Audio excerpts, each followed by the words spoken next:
মঙ্গলবার ভারতীয় জনতা পার্টির ৫৬ ধর্মনগর মণ্ডলের উদ্যোগে পেহেলগাঁও সন্ত্রাসবাদীদের হাতে নিহতদের আত্মার সদ্গতির কামনায় ২ ঘণ্টার প্রতীকী অনশন পালন করা হয়।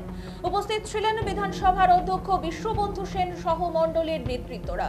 এদিন বিধানসভার অধ্যক্ষ বিশ্ববন্ধু সেন বলেন, কাশ্মীরে পাকিস্তান মদত পুষ্টঘাতক উগ্রপন্থীদের হাতে নিহত হয় ২৬ জন নিরীহ ভারতীয় নাগরিক। এই নিরীহ ভারতীয় নাগরিকদের আত্মার সদ্গতি কামনার জন্য ২ ঘণ্টার প্রতীকী অনশন করেন তারা। এদিন দলীয় কর্মীদের উপস্থিতি ছিল লক্ষণীয়।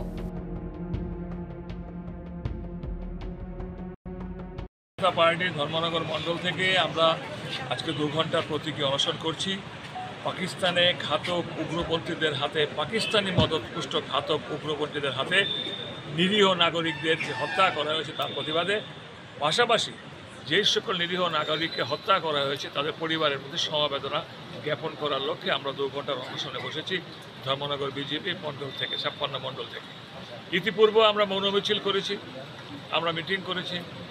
আজকে ২ ঘণ্টার অনশনের পরও আমরা নতুন করে কার্যক্রম ঘোষণা করব। পাকিস্তান একটা এক্সট্রিমিস্ট স্পন্সর্ড কান্ট্রি, সে এক্সট্রিমিস্ট স্পন্সর্ড অথবা উগ্রবাদী সমর্থক রাষ্ট্র হচ্ছে কি পাকিস্তান। তার বিরুদ্ধে ধিক্কার জানানোর জন্যই আমরা এখানে বসেছি, আরও আন্দোলন করব এবং যারা নিহত হয়েছেন তাদের আত্মার সদ্গতি কামনা করছি এবং যারা নিজের পরিবারবর্গকে হারিয়েছেন উগ্রপন্থীদের ঘাতক উগ্রপন্থীদের গুলিতে, সেই সকল পরিবারদের প্রতি আমাদের সমবেদনা জানানোর জন্য আমাদের আজকে আন্দোলন। ভবিষ্যতে আমরা আরও আন্দোলন করব।